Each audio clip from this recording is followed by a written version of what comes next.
ఆరావళి పర్వత శ్రేణులు భారతదేశంలోని అత్యంత పురాతనమైన మరియు ఆసక్తికరమైన భౌగోళిక ప్రాంతాలలో ఒకటి. వీటి గురించి మీకు తెలియని కొన్ని ఆసక్తికరమైన విషయాలు తెలుసుకుందాం. సంస్కృతంలో ఆరా అంటే శిఖరం, వాలి అంటే వరుస అంటే శిఖరాల వరస అని అర్థం. చాలామంది హిమాలయాలు పెద్దవి అనుకుంటారు, కాని అరవల్లి పర్వతాలు హిమాలయాల కంటే చాలా పాతవి. ఇవి సుమారు 350 మిలియన్ ఏళ్ల క్రితం ఏర్పడ్డాయి. పోలిక కోసం చెప్పాలంటే హిమాలయాలు ఇంకా యువ పర్వతాలు, కాని అరవల్లి పర్వతాలు భూమి పుట్టిన కొత్తలో ఏర్పడిన ముడత పర్వతాలు. ఈ పర్వత శ్రేణులు సుమారు 800 కిలోమీటర్ల మేర విస్తరించి ఉన్నాయి.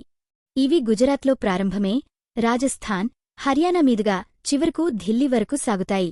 ఢిల్లీలోని రేసినా హిల్స్, రాష్ట్రపతి భవన్ ఉన్న ప్రాంతం కూడా ఈ అరవల్లి పర్వత శ్రేణిలో భాగమే.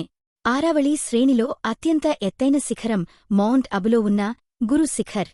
దీని ఎత్తు సముద్రమట్టానికి సుమారు 1722 మీటర్లు. ఇక్కడ ఉన్న దత్తాత్రేయ స్వామి ఆలయం చాలా ప్రసిద్ధి. ఒకవేళ ఆరావళి పర్వతాలే లేకపోతే రాజస్థాన్లోని థార్ ఎడారి హర్యానా మరియు ఢిల్లీ వైపుకు విస్తరించేది. ఇవి ఒక గోడలా నిలబడి ఎడారి విస్తరణను అడ్డుకుంటున్నాయి. బనాస్, లూని, సాహిబి మరియు సబర్మతి వంటి కీలక నదులు ఈ పర్వతాల నుండే పుడుతున్నాయి. భారతదేశంలో రాగి సీసం, జింక్ మరియు మార్బుల్ అత్యధికంగా ఇక్కడే లభిస్తాయి. ప్రసిద్ధ మక్రానా మార్బుల్ తాజ్ మహల్ కట్టడానికి వాడింది ఇక్కడి నుండే సేకరించారు. ఇక్కడ సరిస్కా టైగర్ రిజర్వ్, రణతంబోర్ కొంత భాగం మరియు కుంభల్ఘర్ వంటి వన్యప్రాణి కేంద్రాలు ఉన్నాయి. రాజస్థాన్ రాజులు తమ రక్షణ కోసం ఈ పర్వతాలపైన అజేయమైన కోటలను నిర్మించారు. చిత్తోర్గఢ్, కుంభల్ఘర్ కోటలు దీనికి నిదర్శనం.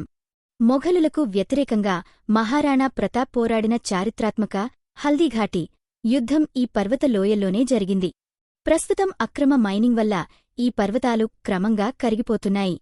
హర్యానా ప్రాంతంలో కొన్ని పర్వతాలు పూర్తిగా అదృశ్యమయ్యాయని శాస్త్రవేత్తలు ఆందోళన వ్యక్తం చేస్తున్నారు.